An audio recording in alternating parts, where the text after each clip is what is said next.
Christian Wood, LeBron James at Dwight Howard, yan ang ating pag-uusapan. Final seconds. Bryant for the win. Bang!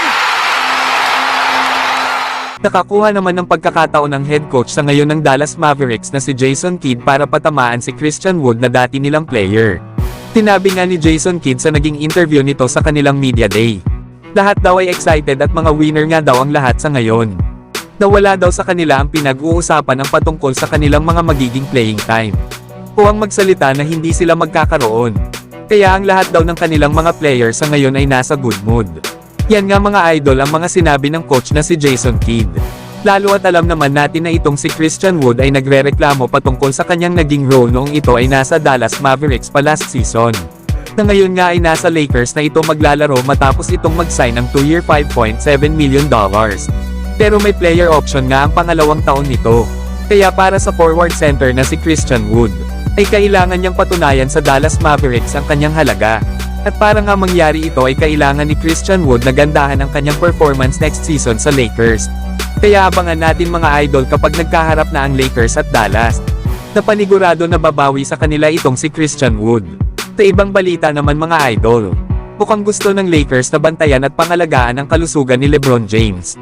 Dahil ayon pa sa inilabas na report ni Juven Buha ng The Athletic, ay pinaplano daw ng Lakers na i-manage na ang mga minuto at offensive workload ni LeBron sa paparating na NBA season. Lalo at masyado naman daw malalim na ang kanilang roster. Kaya gusto daw ni Rob Pelinka na maging mas efficient pa sa game-to-game minutes ni LeBron. The last season nga ay may average itong 35 minutes per game. At nag-average naman ito ng 28 points, 8 rebounds at 6 assists per game. Isa pa ay papasok na rin si LeBron sa kanyang ika-21 season sa NBA. At malapit na rin ito maging 39 years old. Kaya hindi talaga maganda sa katawan ni LeBron na sagadin niya ito lalo na sa regular season. Andiyan naman sila Anthony Davis, Austin Reeves at D'Angelo Russell na kayang pangunahan ang kanilang kupunan sa opensa. Higit sa lahat ay may mga players din silang nakuha sa free agency na lalong nagpalakas ng kanilang opensa at depensa. Ito rin ang pagkakataon ni Anthony Davis para mag-take over na para maging number 1 option ng Lakers. Lalo at 30 years old pa lang naman ito at nasa kanya pang prime. Samantalang si LeBron ay may ilang mga taon na lang sa NBA na maglalaro. Pero kayo mga idol, ano ang masasabi nyo sa plano ng Lakers na bawasan ang mga minuto ni LeBron next season? Sa huling balita naman natin mga idol, gusto naman ngayon ni Dwight Howard na bumalik sa Orlando Magic. Ito nga ang kanyang mga sinabi sa Twitter Space.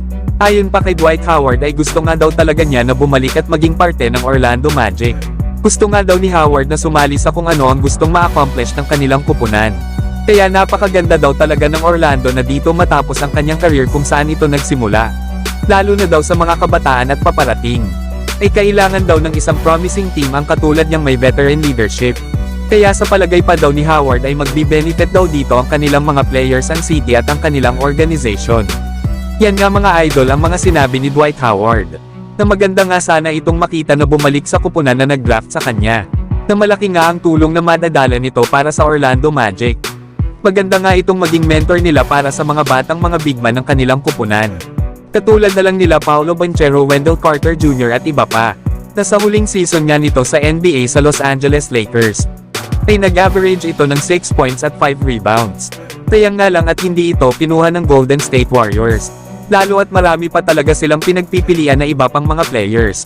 Kaya kung ako sa Orlando Magic ay pagkakataon na nila para kunin ang dati nilang star player. Para maging mentor ng mga bata nilang players sa ngayon. So hanggang dito na lang tayo mga idol. At huwag nyo naman kalimutan mag-subscribe bilang pagsuporta.